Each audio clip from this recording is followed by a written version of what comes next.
Yesenia Fernandez. Good morning. Good morning. It's a lot of tickets. We're going to go back 10 years ago. You had Oh my God. 5 parking tickets you never showed up for. And they were on Vinton Street, East Transit, Plain, Garnett, and Amherst Streets. You covered the entire city. I've been all over the place. All over the place. So what do you want to tell me? That's when you were driving a Honda. Honda. Yeah. And you were living on Evergreen Drive. I've just had a hard life. Like, my mom kicked me out when I was 13, and I've just been staying, like, in different places all over, like Providence, Rhode Island. So, yeah, I'm guilty of all the tickets because I know that I've done overnight parking, I've done speeding. My life is always, like, in a rush. I'm always, like, rushing everywhere. Let me ask you a question. How far did you go in school? I got my GED. You did? Yes. Are you working? I am working 2 jobs right now. I was working at AAA for 3 years. I just left it to work with adults that have intellectual disabilities now, so I'm working in a group home. And I also do Dunkin' Donuts on the side. Do you have any children? I have 2 boys, 19 and 12. They live with you? They live with me now. I just got an apartment. I was in a shelter since October of last year. You were what? In a shelter on Broad Street. Mm-hmm. So I just got my apartment last week. You've been on your own since you were 13? Since I was 13 years old, yes. And I look at my son and I be like, oh my God, how did I do this, you know? You doing good now? I'm trying to get my life together. I've always tried to work hard and do the right thing, but always something just knocks me over. You know, I was in a domestic violence relationship as well, which caused me to not be so steady now. You know, I still wasn't steady then, but I'm just like more unsteady now after that. So it's just been a hard life. And I want to pay the tickets, but it's just been hard. I always need money for something else. You present remarkably well, so you've got a good brain. And in spite of the problems you may have had in the past, you know, you've got a good attitude. I do. You know, and I'm glad to see you upbeat. I'm going to dismiss the parking tickets. They go back 10 years ago. I'm not going to hold you responsible. I appreciate that very much. Before you start appreciating anything, wait till I finish, because you got some other stuff here, okay? I'll appreciate whatever you do. No, I know I'm responsible for all of that. I know. Actually, you got a bunch of overnight parking tickets on Vinton Street. That was a time I was homeless as well. My friend was letting me stay there, and he didn't have a parking space, so I had to park on the street. I mean...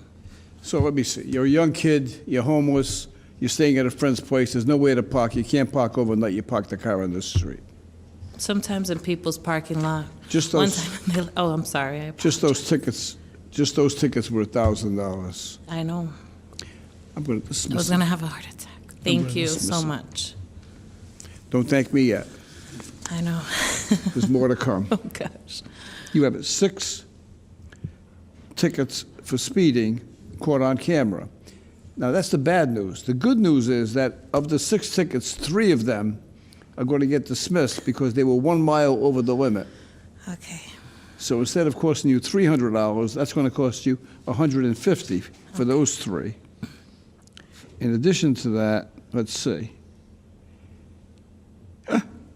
Would you believe another overnight parking ticket? That was on Broad Street. I was in the shelter. I parked there they want me to park across the street in the church, but then my car was going to get towed from there, and I didn't have money to release my car from impound.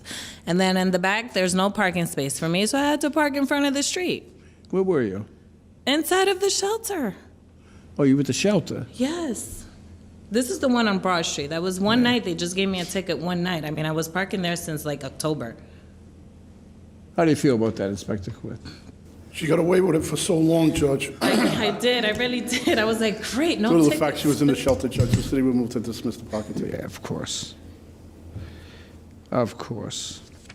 I have a whole bunch of nice people that send letters into the court who have an opportunity to view us either on social media or on television who are very moved by some of the stories that I hear here in court. And there's a gentleman by the name of Danny Eltman, who is actually a senior mortgage banker, from Chicago, Illinois.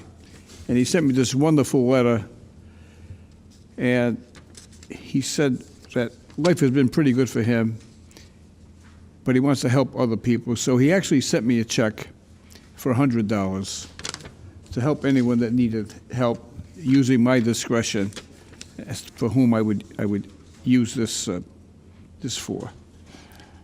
And it was interesting because he said he wanted to give $50, but he told his employer, so his employer said that they would match his 50, and so they sent 100. That's awesome. And at any rate, I have $100 that I'm going to use my discretion for and place it toward your tickets, because I think you would be somebody that is definitely I'm sorry. worthwhile for this, and I think it would be the intent for which this gentleman, Mr. Eltman, sent me this. So I'm going to apply the $100. So you're going to have a balance of $150. That's everything? That's right. Okay. That works for me. Thank you so much. You can't. It's amazing. Thank you. May I ask you a question? Yes, So when can I start paying? Because I don't have any cash now. I understand. I understand that. I do get paid next week, though. Listen. On Friday. Listen, I don't live in a vacuum, you know. I look at the world through the eyes of the people that I'm talking to, you know. And right now, I'm looking at the world through your eyes. I know the hardship you've had. I understand it, you know. I came from a poor family, but I had a family. So I know what that means. It's over. But I don't know what it means to be homeless.